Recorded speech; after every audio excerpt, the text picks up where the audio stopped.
जय गुरुदेव। दूरदर्शी आवाज मासिक पत्रिका 1 अगस्त 2021 प्रश्न नंबर 30।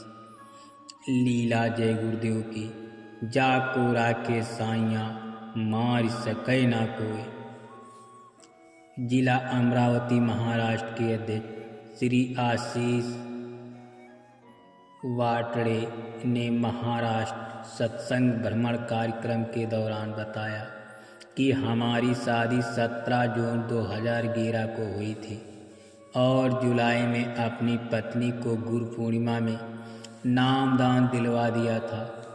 सन 2012 का होली कार्यक्रम जय गुरुदेव आश्रम मथुरा में आयोजित था।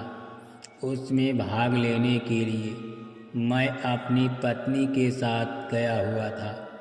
पत्नी प्रथम बार गर्भवती थी।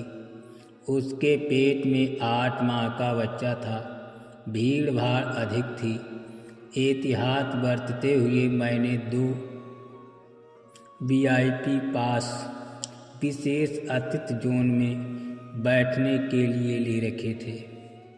भीड़ में हम पति पत्नी तितर बितर होकर अलग थलग हो गए। पत्नी के साथ हमारे यहाँ की एक सत्संगी बहन भी थी। सत्संग स्थल के सभी दरवाजे बंद थे। सत्संग मंच के पास का दरवाज़ा खुला था। खिड़की के पास दिखाकर पत्नी अंदर हो गई। अंदर सब भरा हुआ था, जगह नहीं थी। इधर उधर नज़र घुमाकर बैठने की सोच रही थी। तभी बड़ा फाटक एकदम से भीड़ के दरवाजे से खुल गया। बाहर से भीड़ का दबाव बहुत था और उस दबाव से भीड़ टूट पड़ी। उसी भीड़ में मेरी गर्भवती पत्नी गिर गई। मुंह से जय गुरुदेव बोलती रही। भीड़ उसी के ऊपर से बढ़ती रही। साथ वाली बहन यह देखकर भयभीत हो गई और खबर दी कि तुम्हारी पत्नी तो भीड़ में दब गई। संभवतः वो बचेगी नहीं, क्योंकि पूरी भीड़ उसी के ऊपर से जा रही है। ऐसी आशंका हो गई कि 2 जाने इस घटना की भेंट चढ़ जाएंगी। मैं भी घबरा गया। सत्संग भी भीड़ में कुछ हो भी नहीं सकता। भीड़ के खचाखच होने के कारण मैं घटना के स्थान पर भी नहीं पहुंच पाया। परेशान तो बहुत था। हतप्रभ सा ठगा रह गया।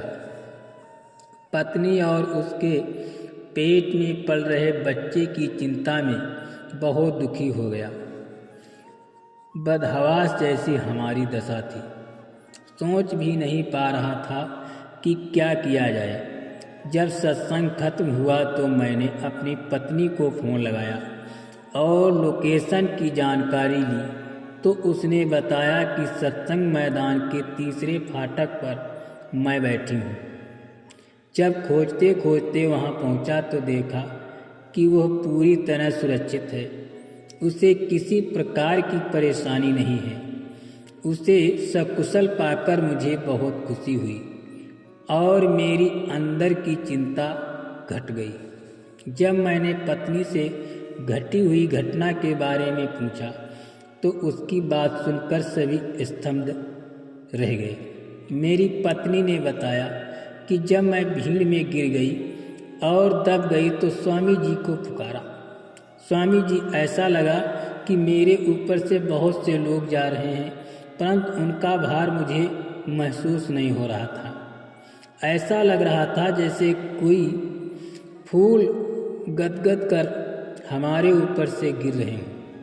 इसी बीच मेरे गुरु महाराज यानी स्वामी जी ने मुझे अपनी गोद में उठाकर यहाँ तीसरे फाटक पर लाकर बिठा दिया। जब तक सत्संग चलता रहा स्वामी जी मेरे पास बैठे तसल्ली देते रहे और मंच पर भी सत्संग सुनाते हुए उनका दर्शन मिल रहा था। उसने कहा कि जब तक सत्संग चलता रहा तब तक मैं स्वामी जी के पास बैठी रही। वो मुझे दिलासा दिलाते रहे। जब सत्संग पूरा हो गया तब स्वामी जी मेरी नज़रों से ओझल हो गए।